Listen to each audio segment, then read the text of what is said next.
Ready? Go ahead. All right. Guys, I have the privilege and honor to have as my special guest here, Dr. Kent Hovind, who is affectionately known as Dr. Dino, here with me. And many of you know me more as a SolarFlexGuy on TikTok. And you guys know my commitment to be defending the truth, defending the Bible, and also defending a literal translation of Genesis 1 of creation. And one of the biggest inspirations to me, particularly a literal six-day creation, is our special guest here, Dr. Kent Hovind. Welcome. Thank you for taking time to speak with me today.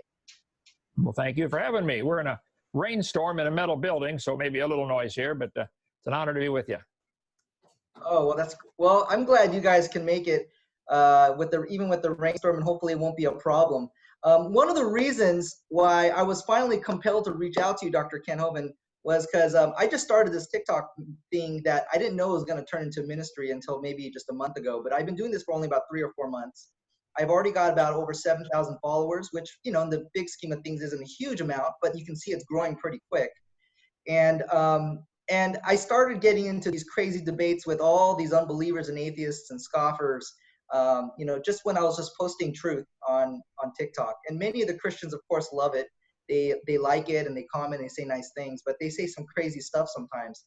I am shocked at just the lack of accountability today in this age on the internet. Anyone can just say any opinion they want, and there's no accountability out there. And TikTok is no different, where anyone could just basically say all this false stuff and just hide away forever, never to be seen again. Which is why I'm compelled to constantly speak the truth on the internet, and specifically on my TikTok channel. And so I just wanted to ask you questions. I thought it was great because there was a 13-year-old girl on my TikTok channel that said your very famous phrase that in Genesis 1, verse 1, God created time, matter, and space all at the same time.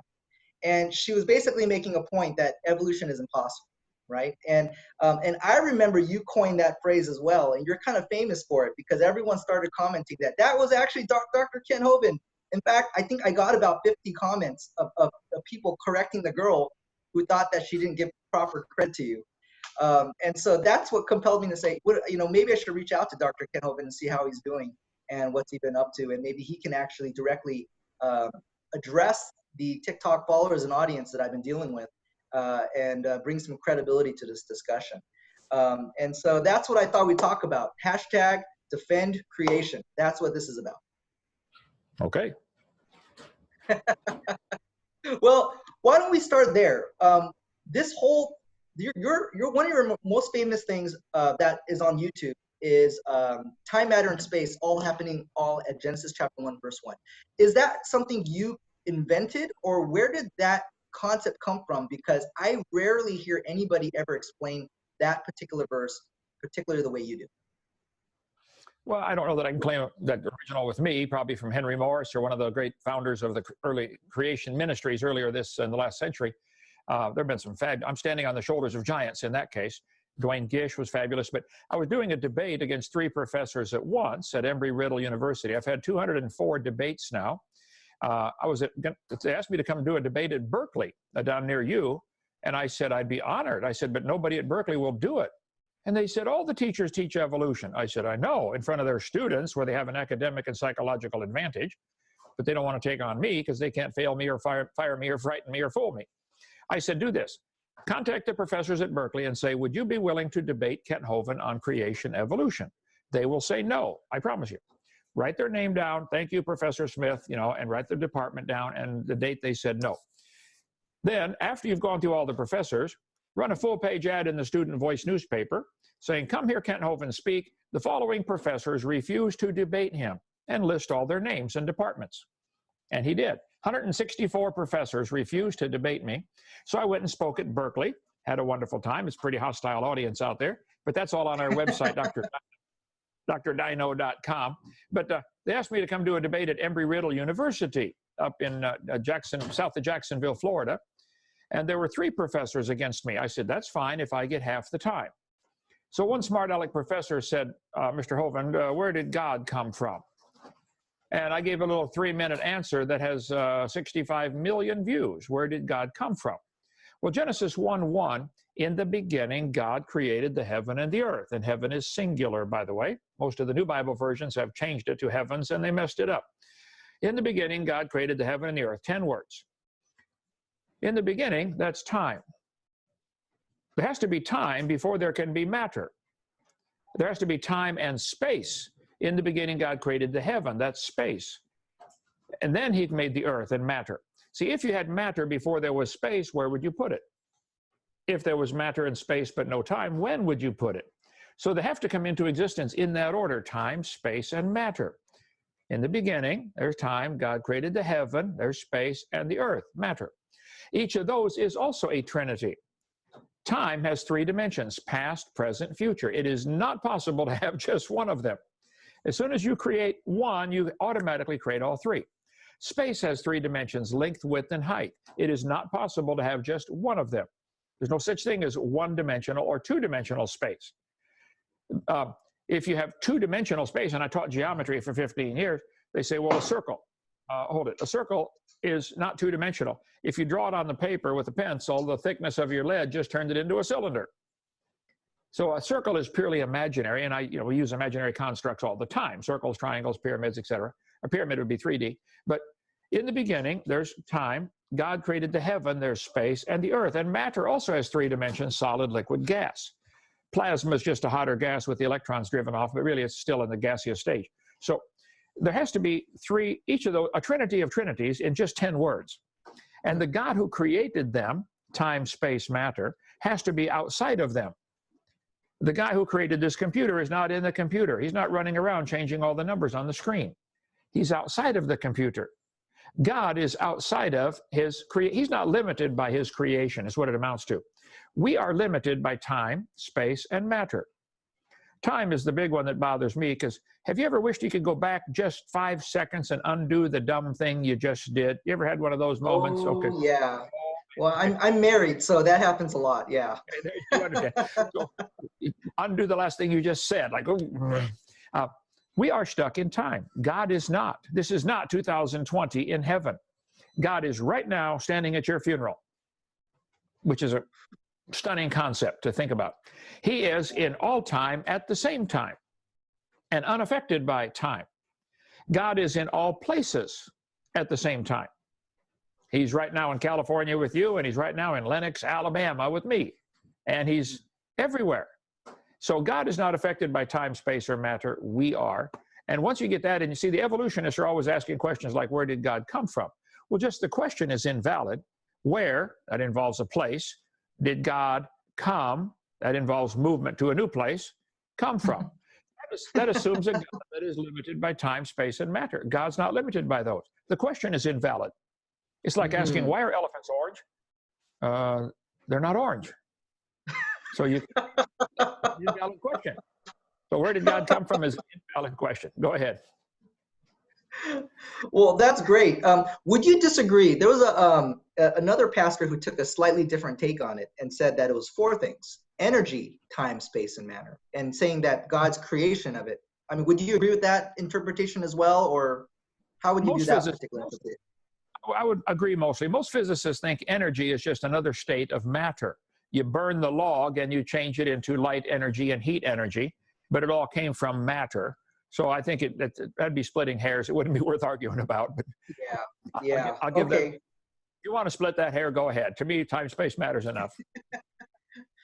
I mean, that's great. I mean, just hearing it from you directly, it continues to perpetuate that wonderful that idea about the time, space, and matter being all the same time in Genesis 1:1, and it's impacting younger generations, and that's what I've noticed. I mean, this 13-year-old girl literally had over 200,000 views on TikTok talking about this, and so wow. So I just wanted to let you know that that you are making an impact on this generation, whether you know it or not. You know, one of the things that came up from that was that who cares? One guy said this. He goes, "Who cares? Who cares if time, space, and matter all happen at what are you trying to say? It doesn't mean that evolution is impossible. You can still have evolution and time, space, and matter happening at the same time." What would your response be to that? Well, by far the biggest, most important thing the evolutionists have to make their religion look reasonable, and it's a religion, it's not a science, they have to have lots of time, billions of years. That's their magic ingredient. If I told you if you kiss a frog, it'll turn to a prince, everybody would know, hey, that's a fairy tale. But somehow, if you tell the kids, boys and girls, if you wait billions of years, the frog will turn to a prince. Oh, now it is science. No, it's still a fairy tale. Adding time doesn't help. If I said Superman flew through the air faster than a speeding bullet, we'd all know, hey, that's fairy tale stuff. What if I said he slowly flew through the air, slower than a snail? Is it now science? No, it's still fairy tale, SpongeBob imagination stuff. I take SpongeBob here all the time. So, evolution is a fairy tale for grown-ups. That's all it is. Adding time won't help. Frogs still don't turn to princes with billions of years. But somehow it salves their conscience or something, or dulls their mind where they think, oh, it might have happened over billions of years. So the Bible clearly says in the beginning, God created the heaven and the earth. So there was a beginning to time, space, and matter. It is not possible for the human brain to conceive of such a thing as a universe without time as a beginning. When did time begin with the Big Bang as well as space and matter? In their theory, yeah. I asked them, what was before the Big Bang? Well, nothing.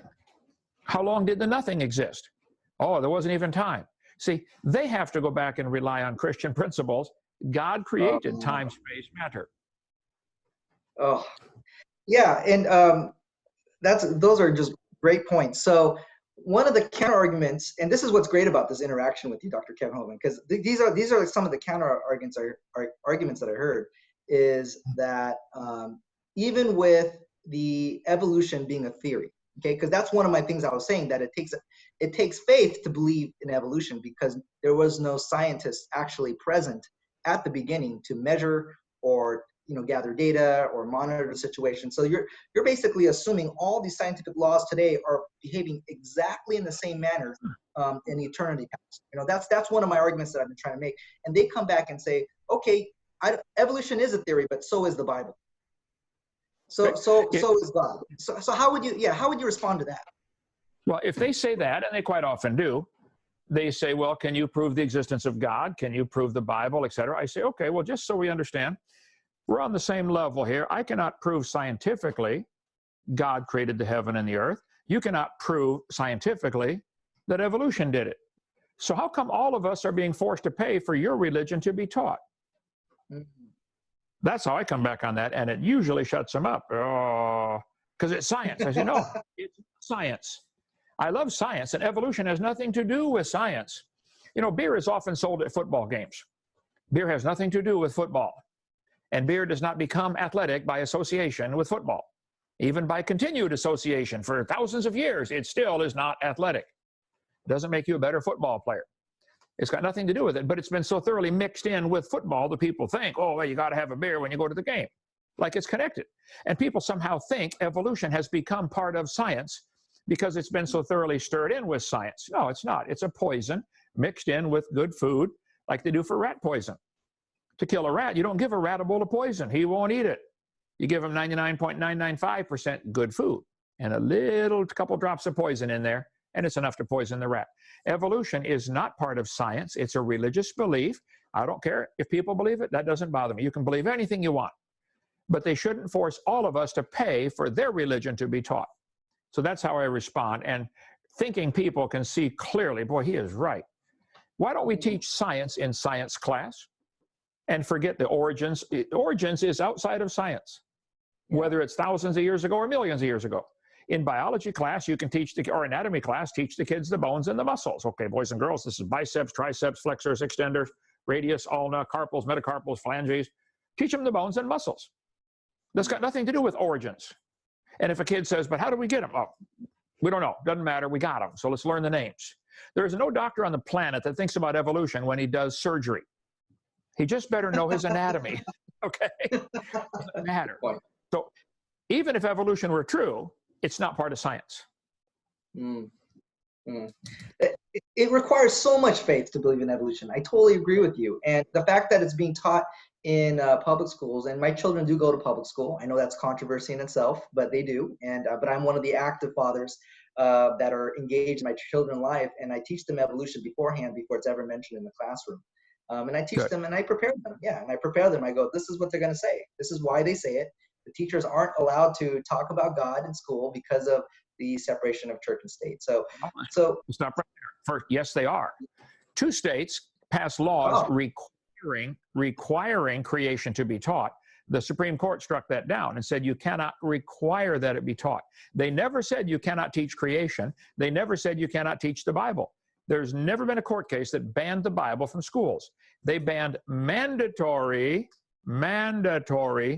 teaching of science of creation. That's all they've ever banned. If a teacher wants to get up and talk about the Bible and talk about Jesus Christ, they can. Now, what will happen, the ACLU, the American Communist Lawyers Union, will threaten to sue the school, knowing they would lose the suit. They would lose the lawsuit if a teacher stood up to them. But the ACLU will threaten a suit, contact the principal, and say, tell that teacher to stop or we're going to sue you. Now, the principal won't stand up and say, hey, go ahead, we're in the right here, and they are in the right. But they'll, just for fear of a lawsuit and the money involved, they will cave in and tell the teacher, stop or you're fired. So it's the principals causing the problem here by not being able to stand up, have enough guts to do the right thing, and say, teachers, if you want to teach creation, you can. Wow. So it's not correct that they cannot teach creation. They could get up and read the Bible. Not a problem. I did not know that. I did not know that, because when I was growing up, the teachers avoided talking anything about Jesus and the plague, even if they were Christian, like the plague. And it always gave the impression to the kids that it was illegal to talk about it. So that's incredible. Why aren't the teachers afraid to talk about evolution? Because that's a religion. That's a good point. I don't know why. Think about that. Yeah, that's a good point. And I mean, this is one of the reasons why I'm realizing just what a battleground, the 6-day little creation is. What is it about Christian? Okay, so here's another thing.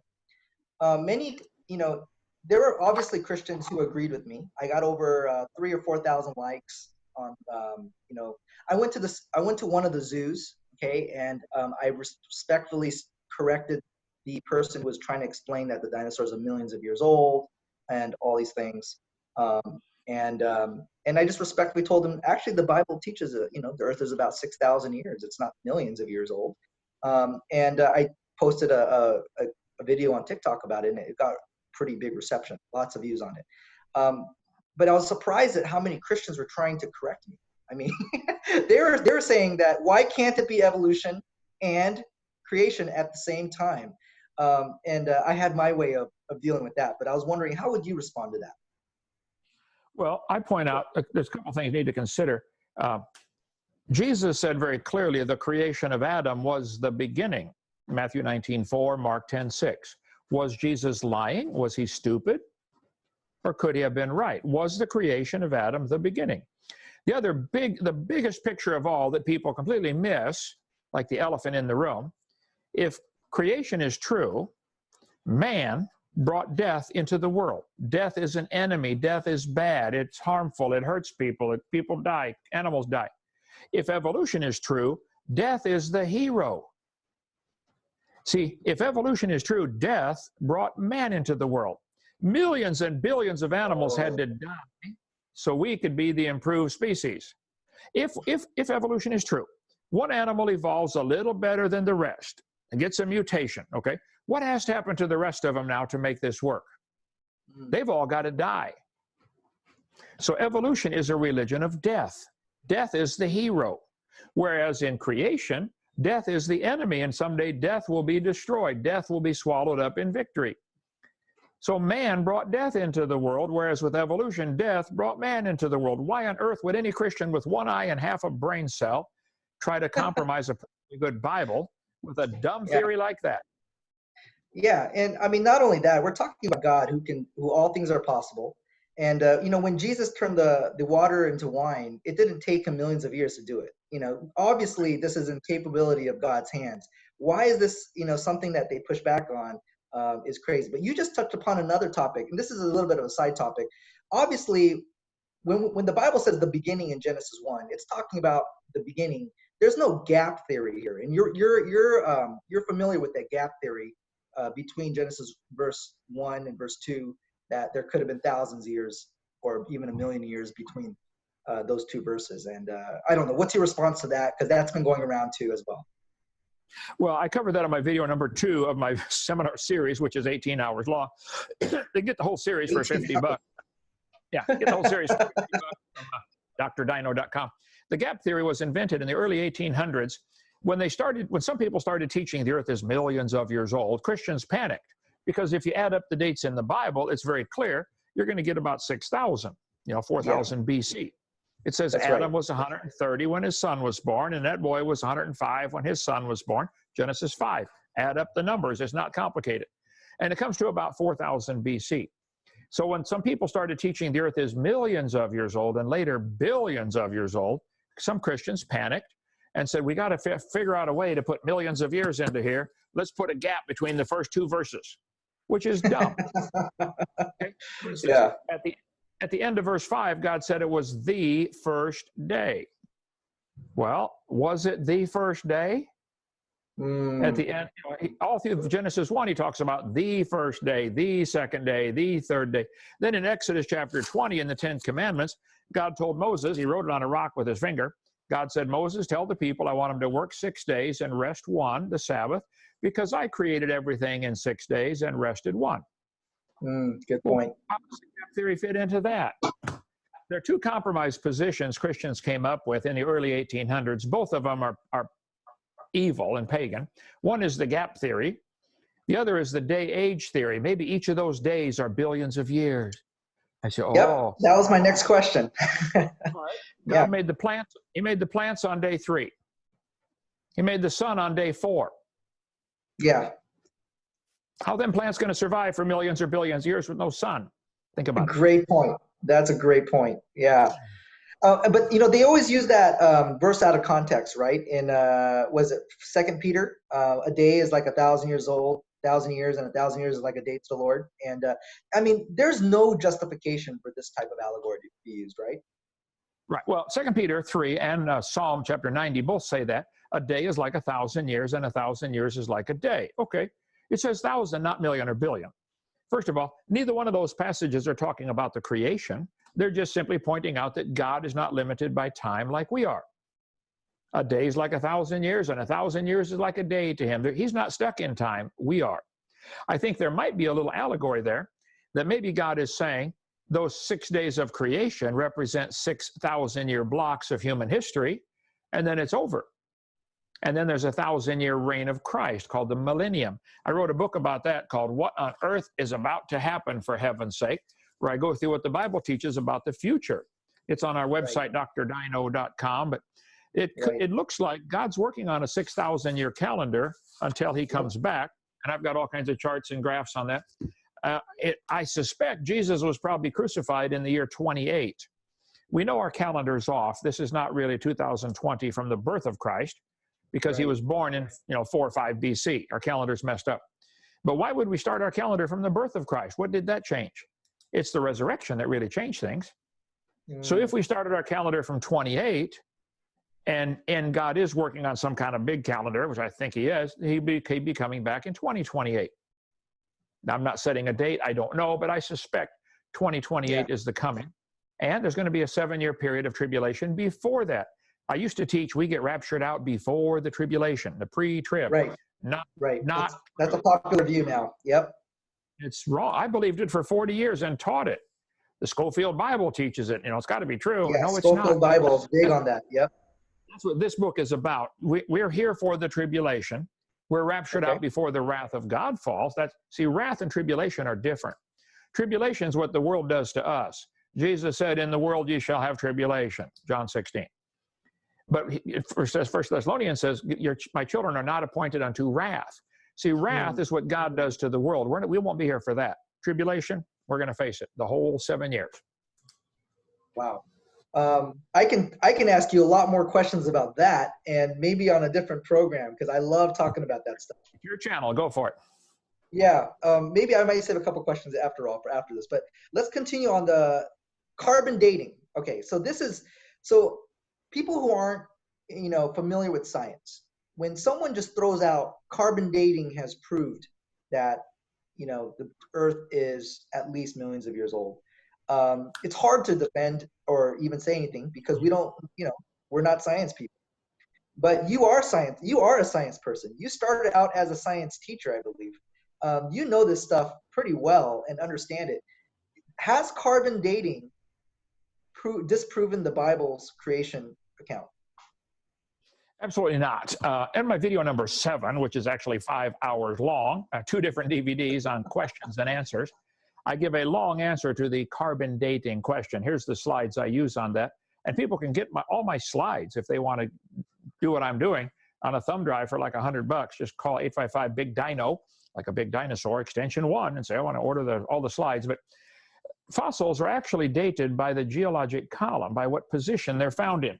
If I took this fossil clam, which I had here somewhere, I don't see it now, but I got all kinds of fossils around. Here he is. Okay. If you took a fossil clam into any university and said, how old is this fossil? The first question they would ask is, where did you find it? What difference does it make where I found it? Oh, it makes all the difference in the world, because they're going to date it by its geologic position. They would say, oh, you found it from that rock layer called the Cenozoic, and that layer is X number of million years old. And they've got this geologic column, which does not exist any place in the world except the textbooks, and they will bracket the age of this thing based on the strata it comes from. And they admit that. Radiometric dating would not have been feasible if the geologic column had not been erected first. See, this geologic column is the Bible to the evolutionist. Everything's based on that geologic column. They did a movie, Jurassic Park. What's that? Well, that's Jurassic. So the geologic column does not exist. This guy said, ever since William Smith at the beginning of the 19th century, fossils have been and still are the best and most accurate method of dating and correlating the rocks in which they occur. How do they date the rocks? By the layers they're found in. Apart from very modern examples, I would think, which are really archaeology, I can think of no cases of radioactive decay being used to date fossils. For decades, they have known fossils cannot be dated just simply by carbon dating. The Earth's atmosphere is about 300 miles thick, but most of it is squeezed down into 10 miles. After 10 miles, it gets really, really thin. So most of the atmosphere is within 10 miles of the surface of the Earth. Airplanes, when they fly back and forth across the ocean, they fly at about 7 miles. Because it's really cold up there, 100 below zero, but the air's thinner and they get less friction. So the Earth's atmosphere that we're breathing contains 78% nitrogen, 21% oxygen, 0.06% CO2, and that's what plants have to live on. Out of that CO2, a very tiny, tiny, tiny fraction of that is radioactive carbon-14, which is what carbon dating is about. So most carbon is not radioactive.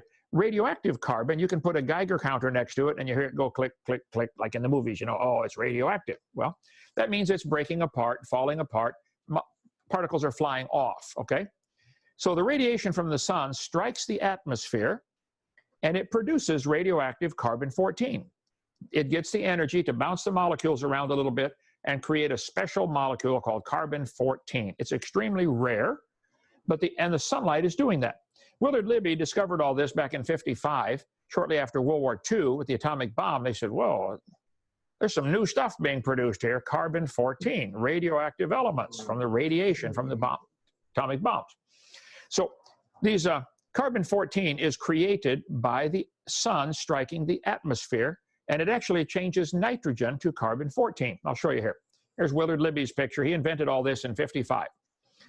The guess is that about 21 pounds of nitrogen are converted into carbon-14 every year.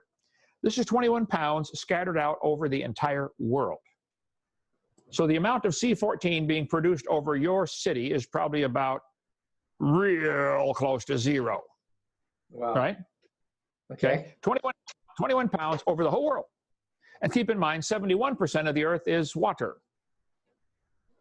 So out of 21 pounds, most of that is over the water. Anyway, so carbon and nitrogen are right next to each other on the periodic table if you took chemistry in school. Carbon is atomic number 12 and nitrogen is number 14. So the nitrogen gets bounced around by the sunlight knocks a few pieces off of it, and it changes it to carbon-14. So instead of carbon-12, it's now carbon-14. Well, it does not like being carbon-14. It doesn't want to stay that way, and it begins to fall apart quickly. And you can listen to it with a Geiger counter and say, oh, these pieces are flying off. So a Geiger counter is used to detect radioactive elements like carbon, uranium, potassium, etc. Radioactive carbon is being produced in the atmosphere by the sun. It breaks back down to nitrogen at a pretty steady rate. 1/2 of it will break down in 5,730 years. That's called the half-life. So if I gave you a pound of carbon-14 and you waited 5,730 years, half of it would turn back to nitrogen and escape as gas. If you wait another 5,730 years, half of the half would break down, so you'd end up with 1/4. And so in theory, it would go to a half, to a fourth, to an eighth, to a 16th, to not enough to measure. Well, plants are constantly breathing in carbon dioxide. That's what they live off of. Some of the carbon dioxide that they get, I mean a real tiny fraction, is radioactive carbon. So the plant makes it into their tissue. It becomes part of the leaf cells or the fruit or whatever. Radioactive carbon is in living plants. In theory, it's in the plants at the same ratio that it's in the atmosphere. So if the atmosphere is 0.0000765% radioactive carbon, we would assume that living plants are the same ratio. That's an assumption we can't prove. Well, animals come along and eat the plants and make it part of their body. I'd be willing to bet $5 that during your lifetime you have either eaten some plants or you've eaten some animals that have eaten some plants. Good guess. That's a pretty fair assumption, yeah. Pretty fair assumption. All of us have that. What else is? So all of us have a little bit of radioactive carbon in us, okay? So the plant cells contain a very tiny fraction of radioactive carbon. Now it is assumed that the ratio of radioactive carbon in the atmosphere would be the same in the plants and animals, a reasonable assumption. Atmosphere is 0.0000765%. You probably are too. If we put a Geiger counter next to you and calculated your body mass or weight, we probably could figure out how many clicks we would get off the Geiger counter because you have a little bit of radioactive carbon in you. So do I, from eating plants or eating animals. When the animal dies or the plant dies, it stops taking in anymore. It stops eating, stops breathing. So they compare the amount of C14 in the object they're dating compared to the amount in the air. And if you only had half as much as the air, you would be dead for 5,730 years, half-life. That's how it's supposed to work, okay? Okay, so that I see the logic there. Yeah, okay. Half of it decays every 5,700 years. It can't get any more because it's dead, so it's going to go out of balance. So carbon dating is really comparing the sample with the atmosphere. That's basically all it is. If you get a percent, if your meter shows up that you're getting 0.0000765, you say, oh, this thing is very freshly dead. It's recently died, okay, 0 years old. If you get half as much, it's been through 1 half-life or 2 half-lives or 3 half-lives. Now keep in mind, they're measuring a percentage of, in a gas, 0.0000956%. It goes from a half to a fourth to an eighth to a 16th, and basically you can't measure beyond 40 or 50,000 years with carbon-14 dating. Here's the chart, the calibration curve. If an animal is giving 16 clicks per minute on the Geiger counter, oh, it's 0 years old. It's just died. If it's only giving 8, it's been through 1 half-life. At 4, it's been through 2 half-lives. At 2, it's been through 3 half-lives. It gets really tough to measure the tail end of that logarithmic curve. The differences are so minor, right? It's a diminishing return. With their short half-life, no carbon atom should exist in any carbon older than 250,000 years. Yet it has proven impossible to find any natural source of carbon below the Pleistocene, that's the Ice Age strata, which doesn't exist, that does not contain significant amounts of C14. This is a quote here. I'll show you the reference in a minute. Hold it. You mean things that are supposed to be 300,000 or 400,000 or 500,000 years old still have carbon-14? That's what they're saying here. Okay. Even though some are supposed to be millions or billions of years old. Conventional carbon-14 laboratories have been aware of this anomaly since the early 80s and have striven to eliminate it and are unable to account for it. Why does it still have carbon-14? See, they start off with the geologic column and say, wow, this thing is 200 million years old. Then they test it and say, oh, it's still got carbon-14. How can that be in something 200 million years old? The thought will never cross their brain that it's not 200 million years old. That thought is incapable of fitting into their brain because they've already decided based on their stupid geologic column. That's the problem. Lately, So why is it? So why hasn't the geolo? Okay, go ahead. Go ahead. Yeah. Lately, the world's best laboratories have learned how to, 2 decades of low C14 measurement, how to not contaminate specimens externally.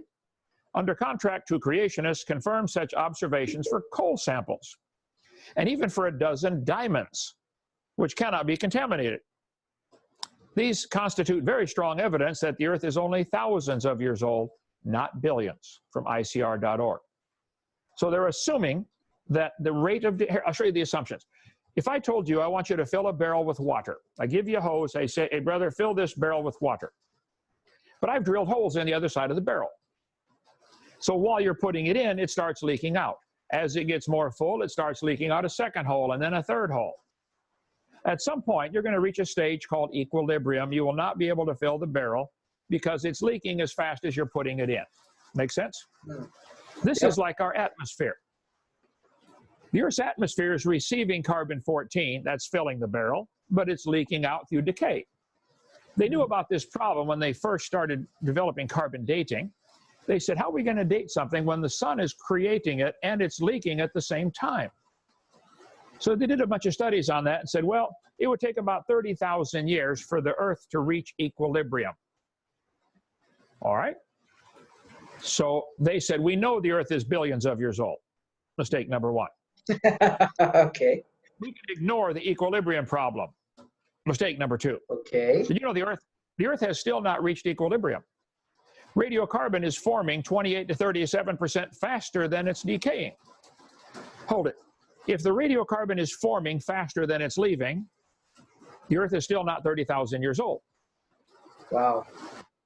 Yeah, which means you can't carbon date anything because you'd have to guess when it lived to be able to figure out when it lived. How much carbon-14 was in the atmosphere, getting into the ocean, getting into the clam when it was alive? There'd be no way to know. Yeah. No way to know. It's all guesswork. I got a ton of stuff on C14. Go ahead to your next question there. Yeah, and for my followers, I just want to encourage you guys to go to Dr. Ken Hovind's YouTube channel and to watch the rest of those videos because you're going to have all the information you'll ever need to YouTube. defend. YouTube is Ken Hovind Official. YouTube. Ken Hovind Official. So where did this crazy number, because this number pops up the most often and it's very consistent. The universe is 4.5 billion years old. That specific number. It's never 5.5. It's never 10 billion or 20 billion. It's 4.5 billion years old. I was just wondering, who started that one? Back in 1795, a guy said the Earth is 70,000 years old. Now keep in mind, up until that time, almost everybody, at least in Western society, that said, oh, the Bible says it's about 6,000, and it was destroyed by a big flood in the days of Noah. And they would answer the question, where did fossils come from, by saying, oh, this was buried in the flood, which is reasonable. I'm holding a petrified clam, and it's closed. Walk along the beach in Santa Rosa, where you live, or Santa Clara. No, what city? Santa Ana. No, where do you live? San Francisco. Anyway, walk along the beach. You find 1 million seashells. You hardly ever find a matched pair, and you certainly don't find them closed, because as soon as it dies, it opens and something eats it. Closed petrified clams are found all over the world. We've got hundreds in our museum here. Many of these are found on top of Mount Everest, the tallest mountain in the world. Petrified clams in the closed position. So for centuries, people looked at the evidence and said, wow, the Earth is 6,000 years old. It was destroyed by a flood, and that explains all the fossils. And then in 1795, they started saying, oh no, the Earth is 70,000 years old. Later they said, oh no, it's millions of years old. I've got old textbooks right here beside me. I collect textbooks. In 1900, they said the Earth is 2 billion years old. Oh, wait, 2 billion? Now they're saying it's 4.6. You know, the Earth is getting older at the rate of 40 years per minute. That's amazing. I don't know. Yeah, that's an accomplishment in itself. Wow. Okay. So obviously, I mean, the imagination of these theorists are just getting way ahead of them, and they just keep cutting out that date to make their point. I mean, it doesn't really harm them at all at this point to say it's 100 billion years old. I mean, at this point, what difference does it make for them? Well, first of all, adding more time won't help, but in their mind, that helps. Yeah, so if you kiss a frog, it won't turn to a prince. But if you wait billions of years, it'll turn to a prince. Oh, it's their pacifier. It keeps them happy. All right. So I think you already answered this question, but let's just address it because literally some of these comments where I sometimes get 1,000 comments on my channel, and then all one person does is just says dinosaurs ? As if that like, you know, basically proved their point, and they just walk away. So dinosaurs has the scientists has controlled the narrative on dinosaurs for a long time now, and it's almost inconceivable for some people that the Earth can be so much older than 6,000 or 6,000 years young when you got dinosaurs. And the Bible doesn't really talk about dinosaurs, or does it talk about dinosaurs, and where is it? And how could they have fit in Noah's Ark? And, you know, they start really just pulling that thread. And so you are Dr. Dino. I have a feeling you have an answer for this one. Well, yeah, that's our favorite topic, Dr. Dino, D-R-I-N-O. Yes. Tell him put the screen back up there. My videotape number 3 of my series, video number 3 is about dinosaurs and the Bible. It's 2 hours long. I won't give you the 2-hour answer. We have Dinosaur Adventureland in Lenox, Alabama. Dinosaur Adventureland. Come on down and see our place here. We have all kinds of fun stuff to do. We're just north of Pensacola, 70 miles. But we like dinosaurs around here. Come take the tour. Let's see. Let me get up to the slides. I'll give you the short answer here. The Bible says very clearly that before the flood came, the people lived to be 900 years old. That's what it says. Okay, here we go. Alt-D-V, 5-7, enter. So on the creationist timeline, God made everything 6,000 years ago. There was a big flood 4,400 years ago. Before the flood, things were very different. According to the Bible, Adam lived to be 930. Read Genesis chapter 5. All these people lived into the 900s. Methuselah, 969. Well, it's a simple biological fact. Reptiles never stop growing. Reptiles grow all their life. They will never stop. People stop growing at 16 or 18, at least vertically. Some go horizontally after that, but reptiles never stop. So before the flood came, if the reptiles could live to be 900, they would get 60 feet long. Dinosaurs were big lizards that lived with Adam and Eve. They did not live millions of years ago. Now, the word dinosaur wasn't made up until 1841, so of course they didn't use that word. In the Bible, they called them Leviathan or Behemoth or dragons. But it's the same concept. They were, they were just big lizards that lived with Adam and Eve. Noah would have taken them on the ark, probably babies. After the flood, there would be people killing them off for all sorts of reasons. They would kill them off just because they're a menace or to be a hero. I slew the dragon. How many stories are there in ancient cultures who have no contact with the Bible of somebody killing a dragon? They're everywhere. Good point. So dragon. Here you go, slide number 200, okay, Alt-D-V. This is a chart showing the human population growth. In 2000, there was 6 billion people in the world. Today, there are 7.4. Back in 1800, there was only 1 billion people on the whole planet. At the time of Jesus Christ, 2,000 years ago, the whole world's population was 1/4 of 1 billion, 250 million. I mean, Jesus was born in Bethlehem because the Romans did a census. I mean, the politicians are always counting their people so they know how much they can tax them, so they know what size chariot to order that year. So, but if you go back in time, it looks very clearly like the whole world was created, started with 8 people off of Noah's Ark 4,400 years ago. And so after the flood, people would kill off these dragons, call them dragons generally in most cultures, for meat or because they're a menace. I mean, if it came on the news tonight, there was a grizzly bear roaming around your county, right there in California, what would happen by 6 in the morning? If there was A grizzly exactly. bear. Every redneck in 4 states would be out there with a rifle trying to shoot them. Right. And whoever could shoot the biggest one would get his picture in the paper. Hey, Bubba shot the grizzly bear and saved the village. Well, that's what happened to the dragons. They killed the dragons for meat, because they're a menace, to be a hero, to prove you're superior, and I slew the dragon. And Gilgamesh is famous for slaying a dragon. Read the Gilgamesh story. And I go through on video number 3 quite a few of the legends of dragons. The Chinese calendar, the zodiac, has 11 real animals which are still alive today. You know, the tiger, the ox, the rat, the moor, the dog, and a dragon. Why would they have one mythical animal mixed in with 11 real animals? Could it be when the Chinese zodiac was made up, there were still dragons around?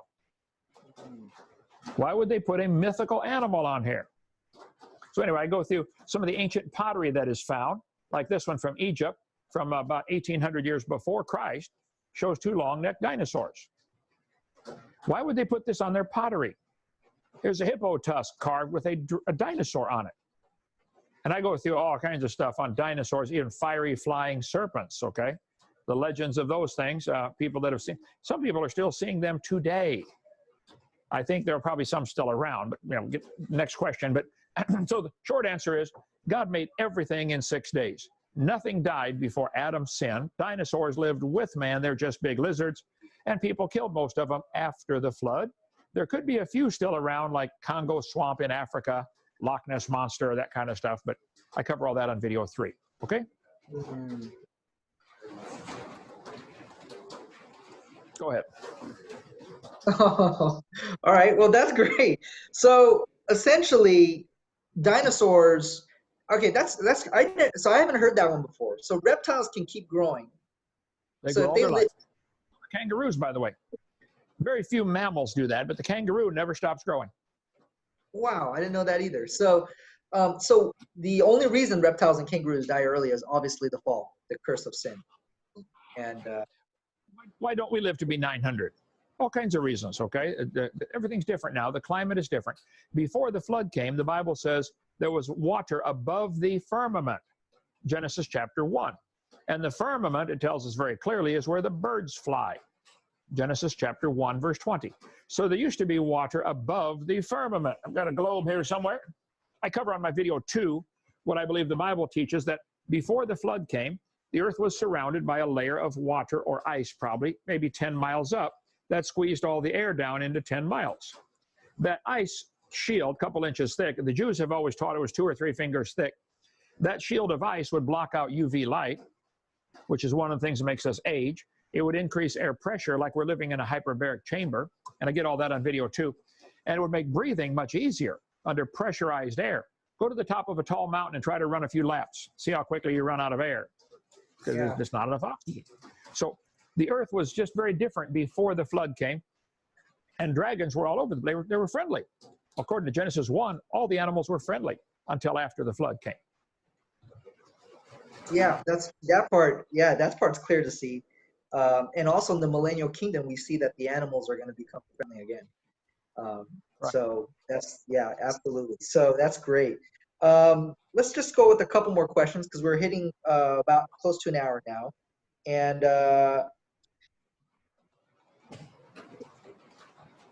the Bible. One of the things that I keep getting from people is that the Bible is a book of fairy tales. The Bible is a book of fairy tales. I can write a book about Harry Potter, predict a few things in the future, it'll come true. It's so amazingly, such a superficial take on the Bible. And I just wanted to, just from Dr. Ken Hovind's lips, you've been studying the Bible, like you said, you've been a Christian for 50 years now. What is the Bible to you? What does the Bible mean to you?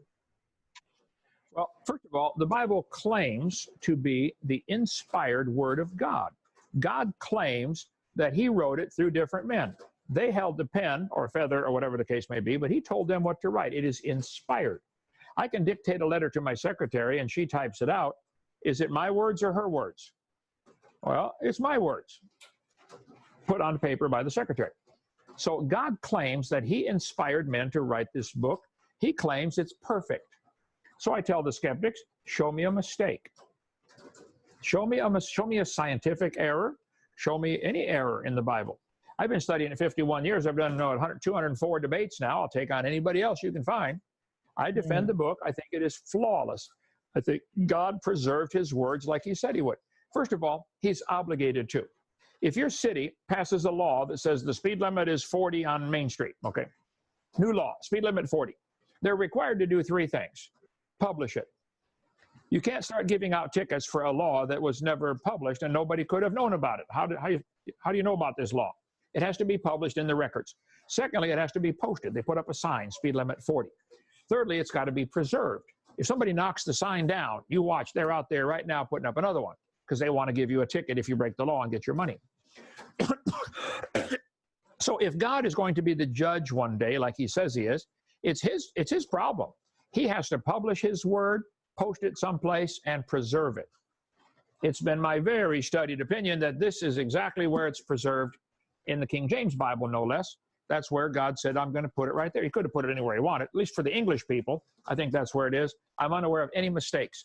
So if some of the skeptics listening or reading your channel here would like to have a debate, call 855-BIG-DINO. Extension 1, we'll schedule a debate.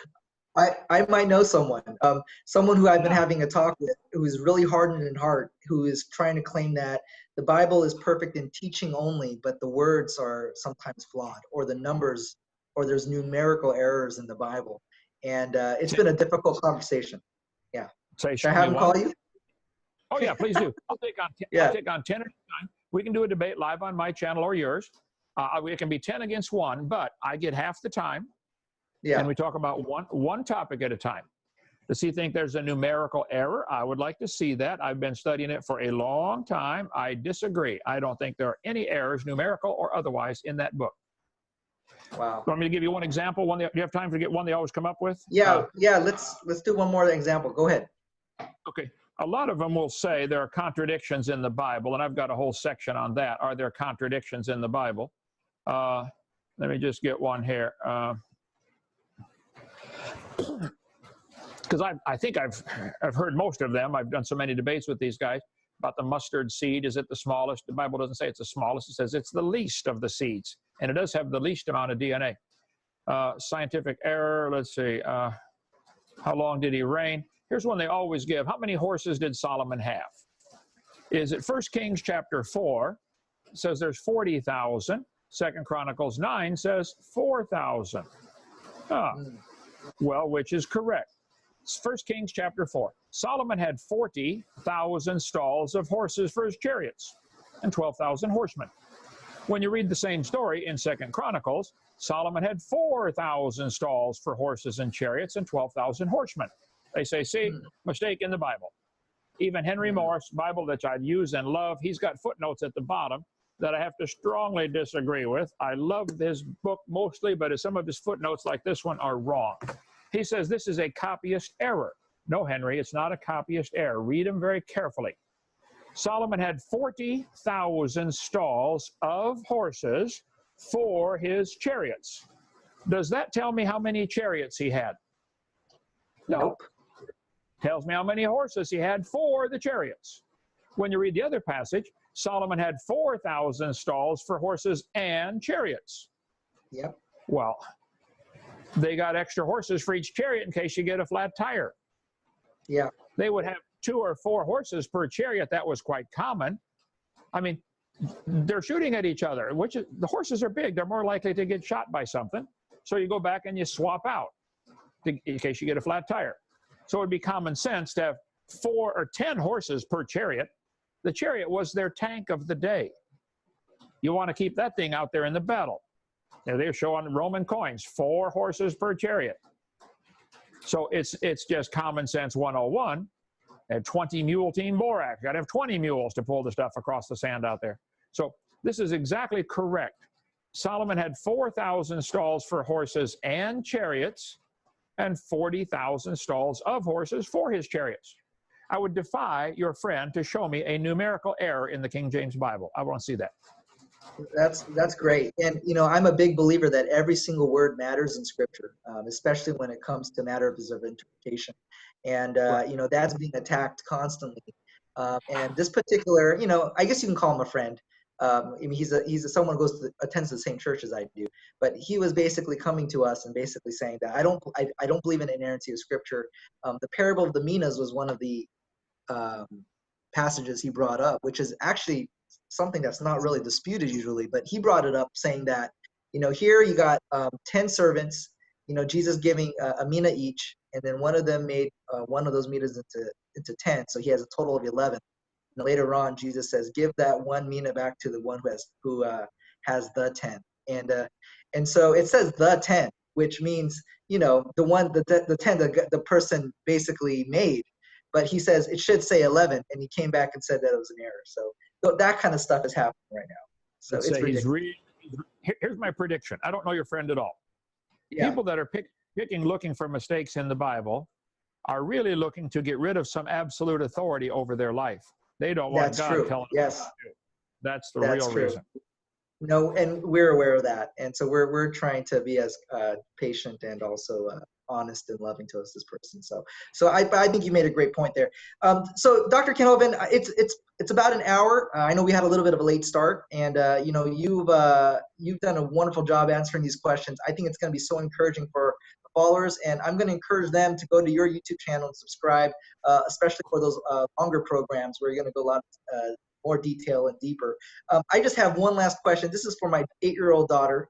Okay. She knows your nickname, Dr. Dino, which she got a really good kick up. And dinosaurs are really beloved here in our home. I think we have 1,000 dinosaur toys just lying around our house that are like trip hazards everywhere. And we are definitely going to come by your amusement park, definitely. So we're going to schedule that on our calendar one day. But she said to ask you this, and we'll end it with this. What were the purpose of the dinosaurs, and why would God create dinosaurs and just have them be gone? And I don't know if there's a real answer to that, but she wanted me to ask you, and you are Dr. Dino. So what would you like to say? Well, I don't know that for sure, but I suspect God created everything just so we would look at it and say, wow, God, you are amazing. You are so smart. The guy who invented the little remote control mouse, you plug this thing into the computer, and now I can control the screen without even touching it from this thing. Whoa, that's pretty smart. I think God made all kinds of things just so we would sit back and say, wow, what a mighty God we serve. I mean, can you imagine a giraffe has to have a heart 2 feet long to pump the blood up to his head 17 feet off the ground? A 2-foot heart. Really powerful muscles. What did the brachiosaur have to pump his blood up to his head? They were 50 feet long, 100 feet long, some of them, 40 feet off the ground. So it's just an amazing design. People look at things like the space shuttle launching and say, wow, look what they did. Look at all this engineering and power to get this huge thing off the ground. I think when we look at dinosaurs, we'd say, wow, God, you must be amazing.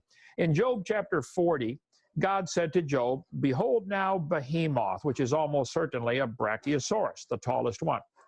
He's the biggest animal God ever made. And God used that big animal to get Job a little more humbled and bring him back to earth and saying, okay, God, you're God, I'm Job, I trust you. So my answer is probably to make us just marvel at how great he is. Oh, wonderful. This is Dr. Ken Hovind. This is #DefendCreation. You guys who are watching this have to go and subscribe to his channel. He has so many wonderful truths to teach, and he's a great teacher. And so I'm very encouraged by this. Hopefully you guys are encouraged by this as well. Dr. Ken Hovind, thank you very much on behalf of my followers. And I hope that maybe, if we get a chance, I can bring some more new questions to you, and we can try this again sometime in the future, if that's okay with you. Well, bring any questions you want. I'll be glad to be on your program. Better yet, bring your family to visit Dinosaur Adventureland in Lenox, Alabama. It's all free, and it's really, really fun. We're going to be looking forward to that. Absolutely. Guys, this is SolarFlexGuy signing off, #DefendCreation, and thank you for taking the time today. All right. Thank you, brother.